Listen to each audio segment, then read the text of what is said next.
Mayroon ka bang mais at di mo alam kung ano pang luto ang pwedeng gawin? Halina't panoorin mo lang ito dahil magluluto tayo ng corn with cream and ham gamit lamang ang iilang sangkap. Dahil may nabili akong mais sa palengke kanina, iniisip ko kung ano pang luto ang maaari pang pwedeng gawin dito, so inilagay ko lang ito sa kaldero, then lagyan lang natin ng tubig, enough para maluto at kung nakikita nyo wala din akong nilagay na asin dito basta pakuluan lang ito hanggang sa ito'y maluto. Takpan lang ito at pakuluan lang ito, nang ito'y kumukulo na pwedeng napatayin ang kalan at cool off lang natin ang mais. Dahil sa napalamig na natin ang nalutong mais, wala nang ibang gagawin kundi ito ay kay-asin lang natin upang lahat ng kernels ay matanggal, pwede rin naman itong kiyasin gamit ang kamay depende na rin sa kung papaano nyo ito kakayasin. Kung nakaabot kayo sa part ng video ko na ito please comment below para alam ko kung hanggang saan nakakaabot ang content ko salamat po. Next ay ham any type of ham ay pwede nyong gamitin if may hamon pa kayo sa refrigerator ay pwede rin naman, so hiniwakong lang ng pag-anito, pero kung ang trick nyo ay octagon, hexagon or pa-heart, pwede rin naman.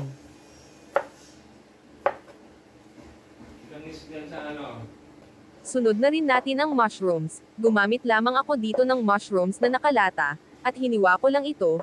If di naman available pwede kayo gumamit ng mushrooms like shiitake, button mushrooms, enoki mushrooms at marami pang iba.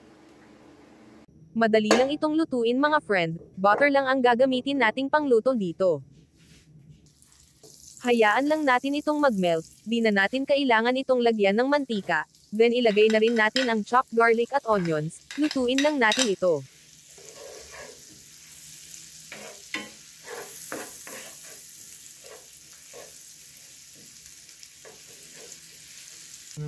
Nung pwede na ang ating bawang at sibuyas, maaari na nating ilagay ang sliced ham dito.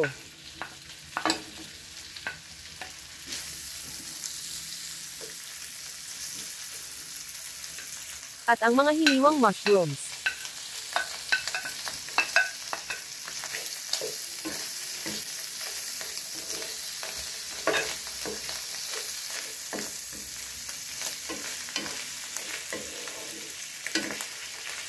Kalahating teaspoon ng paminta. Kalahating teaspoon ng asin. Maaari na ring isunod ang mahiwagang pampalasa, mga kalahating kutsarita lang.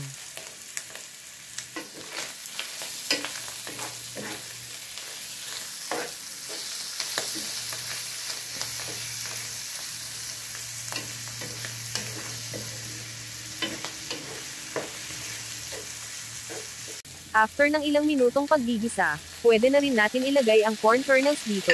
Pwede rin naman kayong gumamit ng corn kernels na nakalata if walang available na mais sa inyo.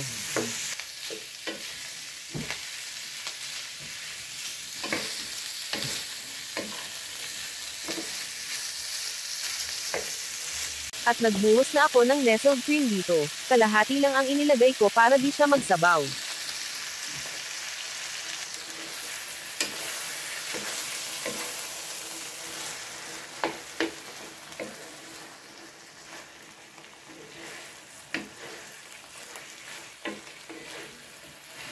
Lutuin lang ito ng ilang minuto kailangan palamahin ang apoy lang upang di ito masunog.